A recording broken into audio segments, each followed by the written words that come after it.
Imagine the feel of a cool February breeze against your skin, the salty tang of the sea mixing with the sweet scent of your bouquet.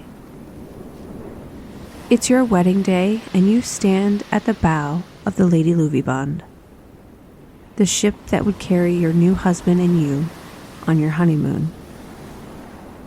The night sky stretched endlessly above you, a vast expanse of stars twinkling like the joy in your hearts. The ship cuts smoothly through the water, the sound of the waves a soothing backdrop to the laughter and the music that filled the air. You were celebrating not just your marriage, but also the promise of adventure and of new beginnings. But as the hours passed, a sense of foreboding crept into your heart, unbidden and unwelcome. Among the crew, the first mate was one who troubled you the most. His eyes, dark and brooding, often lingered on you longer than they should. There was something unsettling in his gaze, a smoldering intensity that made you shiver. It was shortly after midnight when it happened. The joyous clamor suddenly turned to shouts of alarm. You stumbled as the ship lurched violently, the deck tilting beneath your feet.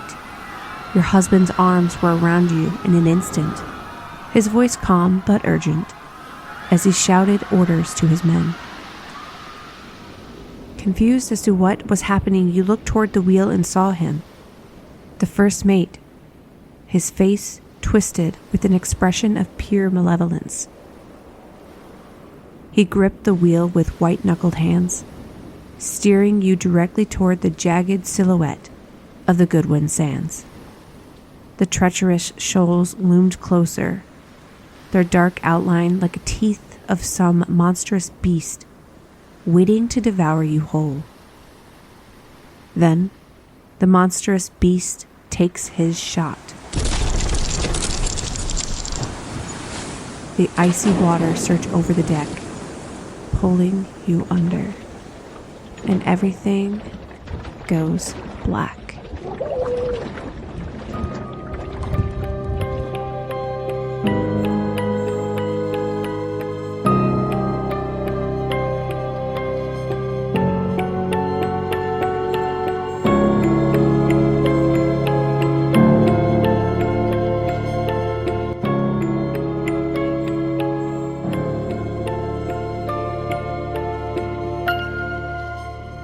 Welcome back to Unlocking the Paranormal. I am your host, Carrie.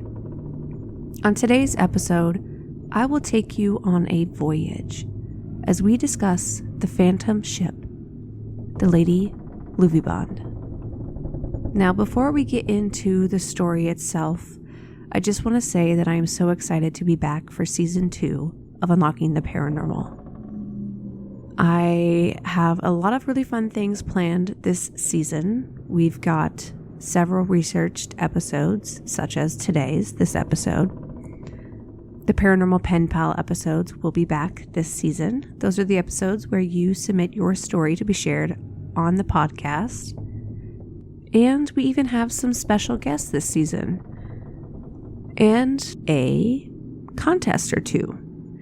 One that I will share now is that for each of the researched episodes that I will be sharing, I will be giving out clues or riddles on Instagram before the episode airs, where you all will have a chance to try and guess what the episode will be about.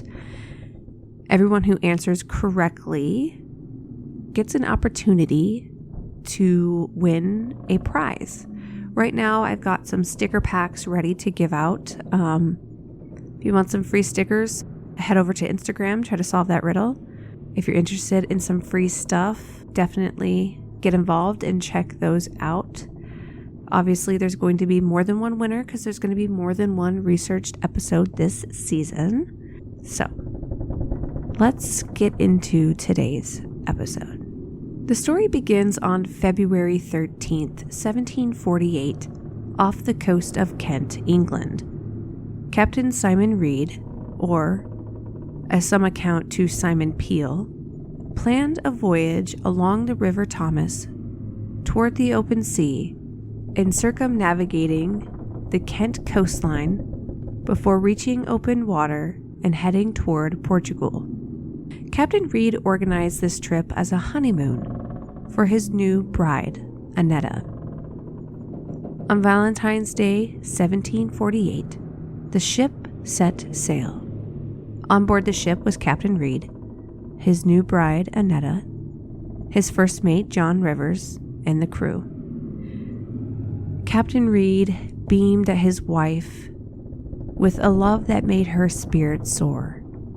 His crew was diligent and respectful, though there was a sense of subtle undercurrent of discomfort.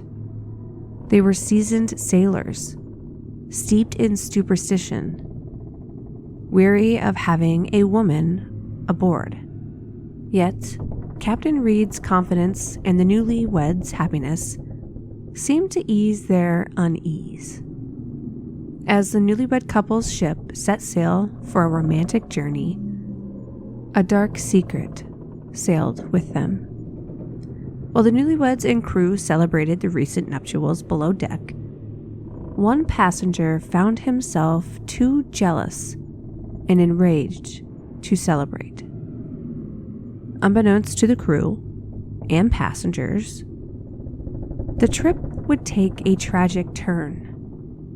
Captain Simon Reed, the newlywed husband, becomes entangled in a jealousy-fueled dispute with his friend and first mate.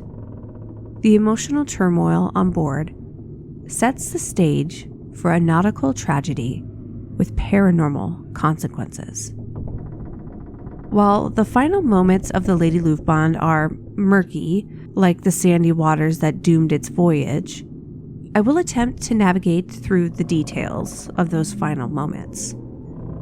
What is speculated is that the captain's first mate and best man, John Rivers, schemed a plan based on revenge. You see, Rivers was in love with someone too, the same someone on board that just got married. That is right. He was in love with the beautiful Annetta. His love for her was so strong that the thought of being without her and having to watch his friend live the love life that he wanted sent rage through his veins. His heart ached with the weight of unspoken love, twisted into something darker with every glance that they shared. The celebration carried on around him, the crew oblivious to the storm brewing within his chest.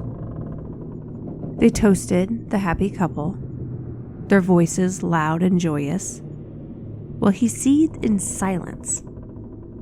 His resentment grew and festered until it consumed any rational thought.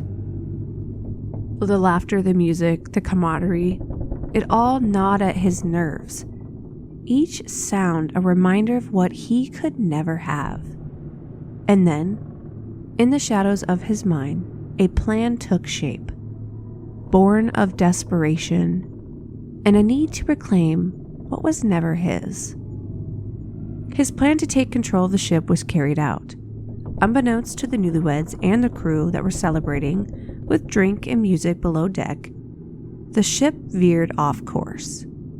John Rivers approached the wheel, his hands steady despite the chaos in his mind and his heart. Everyone, unsuspecting, stepped aside, and he took control. With a sharp turn, he guided the Lady Lovibond toward the Goodwin Sands, the treacherous shoals that had claimed countless ships before them. The crew's laughter faltered, replaced by shouts of alarm as they realized their course and that John Rivers had intentionally steered the ship right into danger. His jealousy, his madness, had driven him to the act of betrayal, sealing all of their fates and a single, unforgivable moment. The impact was sudden and brutal. The Lady Lovibond shuddered as her hull cracked against the sandbanks, the wood splintering beneath them, a sound that chilled them more than the icy spray of the sea. The crew scrambled and everyone cried. It all mingled with the roar of the sea, the icy cold water dragging them down, pulling them into its depths. Rivers, knowing the location and its history of many shipwrecks and deaths, aimed for the Goodwin Sands. His actions resulted in the tragic loss of all on board. All passengers met their watery grave, leaving behind a vessel cursed by sorrow and revenge. According to an online article, Goodwin Sands is a 10-mile long and 3-mile wide sandbank located at the southern end of the North Sea, lying 6 miles off of the Deal coast in Kent, England. Due to the tides and its currents, the shoals are constantly shifting. Typically, the sand remains completely submerged between 8 to 15 meters beneath the water's surface. But as the tide falls, the sandbank breaks the surface and exposes about 1/10 of its true total area. When the sand is exposed, it is firm enough to walk upon. As the tide returns, the sandbank turns into quicksand, consuming anyone or anything left standing. There are many legends that exist about how the Goodwin Sands originated. One of those legends is that of the sandbar was Lomea, a small island. Lomea, otherwise known as Low Island, is said to be the legendary lost island that was once some of the best and most fertile lands. It is said that Earl Goodwin was the owner in Saxton time and pastured flocks of sheep on the land. It was low ground and protected by a seawall. After Goodwin's death, the island passed on to the Abbey of St. Augustine at Canterbury. He then used the stones intended for the seawall to build a steeple for a church. This made the land vulnerable. After a great storm broke down the walls, the sea swallowed the island and converted it into quicksand. In some articles and books, some say Goodwin was to blame for not maintaining Lomea's sea defense. According to Unsolved Mysteries of the Sea by Patricia Fanthorpe, geological drilling on the Goodwin Sands seems to indicate that only decayed marine matter exists between the layers of shifting sand, and most geologists think it's unlikely that there was ever an island there in the first place. Either way, the quicksand has been a disaster site of many shipwrecks. According to goodwinsands.org.uk, lying en route between London, the North Sea, and the Atlantic Ocean, the Goodwin Sands lie in one of the busiest shipping lanes in the world and poses a serious threat to shipping. The first recorded wrecking was in 1298. Since then, over 2,000 shipwrecks have been recorded, with the true number probably reaching near 3,500. This stretch of sandbank, dubbed the Ship Swallower, has engulfed ships, military aircraft, and 4 submarines, claiming the lives of tens of thousands of Marines and servicemen. Some of the more notable shipwrecks to take place here occurred during the Great Storm of 1703. At least 13 men of war and 40 merchant vessels wrecked, resulting in the deaths of 2,168 lives. It wasn't until 1979 that one of the ships lost during that night, the HMS Stirling Castle, was discovered by local divers. These very wrecks would have been known to John Rivers or anyone sailing in the location. Other notable wrecks include the ship Admiral Gardner that was wrecked in January 1809. It was an East India Company ship that carried a cargo of iron, guns, anchors, and 48 tons of company coins. The wreck was found in 1984, and about 1 million coins were recovered. The wreck of Admiral Gardner is now designated a protected area with a 300-meter exclusion zone around its remains. The last known tragedy involved the South Lightship that capsized in 1954 due to a hurricane-force winds, killing 6 of the 7 crew members on board. There is currently 1 remaining lightship on the end of the sands to warn ships. At one point in time, the sands were once covered by 2 lighthouses on the Kent mainland, 1 each covering the north and the south ends of the sands. The South Foreland Lighthouse is now owned by the National Trust, and the North Foreland Lighthouse is still operating. Now, I want to peer into the reports and sightings of the Lady Lovibond haunting the seas. Over the centuries, witnesses have claimed to see the phantom ship sailing the waters near Goodwin Sands, forever locked in a spectral reenactment of its doomed final moments. According to Unsolved Mysteries of the Sea, exactly 50 years to the date, on February 13th, 1798, the skipper of the Edenbridge made a long entry claiming that he had almost collided with a schooner, a 3-master, which was sailing straight for the Goodwins. And according to other sources, the skipper recalled hearing what sounded like celebration. When this disappeared from view, a rescue team was ordered to perform a search, but nothing was found. Then, history appears to repeat itself in 1848, when the lifeboat crew from Deal went to the rescue of a schooner that seemed to be in distress on this notorious sands. When they reached the spot where they had seen it, there was no trace of any vessel. Prior to the phantom ship gliding to the doomed sands, amongst the tattered sail billowing in the wind, was the sound of spectral celebrating, echoing across the waves. Then, in 1898, a similar report was made, or many websites claim. There are not many details of the sightings from 1898, other than it was similar to the other sightings in that the ship was spotted going towards the sands and that the sounds of celebration was coming from the ship. Then, according to thevintagenews.com, Captain Bull Prestwick filed a report in 1948 claiming to have seen the actual Lady Lovibond, and as it entered the sands, it was surrounded by a green glow. He thought he was seeing an actual ship, and that there was nothing ghostly about it.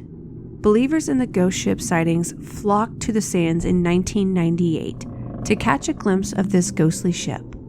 But unlike the previous 50-year anniversaries, no ship appeared. Many believed the stories of the sightings were a Valentine's Day invention and meant to be an amusing legend. Now, I kind of want to examine the broader context of the maritime superstition and how the Lady Lovibond's legends fit into the tapestry of nautical folklore. You see, there is one major superstition surrounding women on the water. Women were not welcome aboard ship, except in port when the sailors had been at sea for a very long time. Have you ever heard the term son of a gun? Supposedly, this term was coined as passions couldn't wait for landing and affairs were consummated on the gun deck. Another reason women were not welcome aboard was due to men's passion being aroused and, well, jealousy, a lot like what we learned in this episode. Simply put, women were too distracting to men, that it brought about bad luck. There is more to this rule than heightened passions.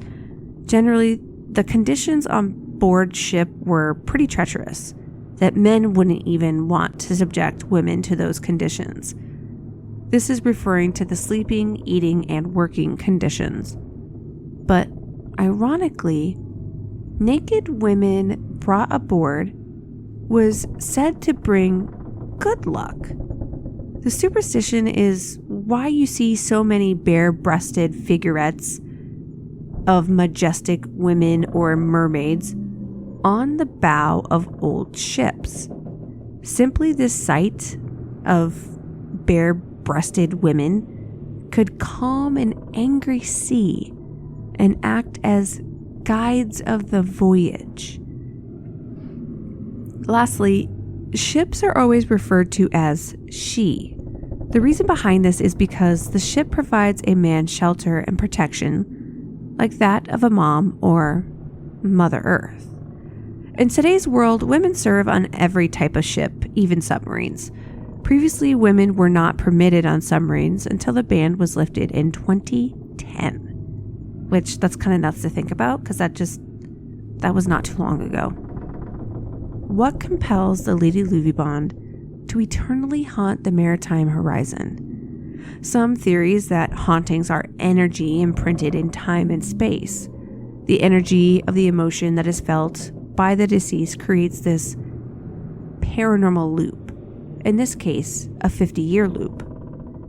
In an online article by the Dover Arts Development, during the early evening of March 29, 2014, children and parents from 6 schools across Dover District gathered on the harbor beach outside Dover Rowing Club's boathouse to take part in an interactive street theater event to search for and rescue the ghost ship by calling to the captain and his bride to entice them back to land.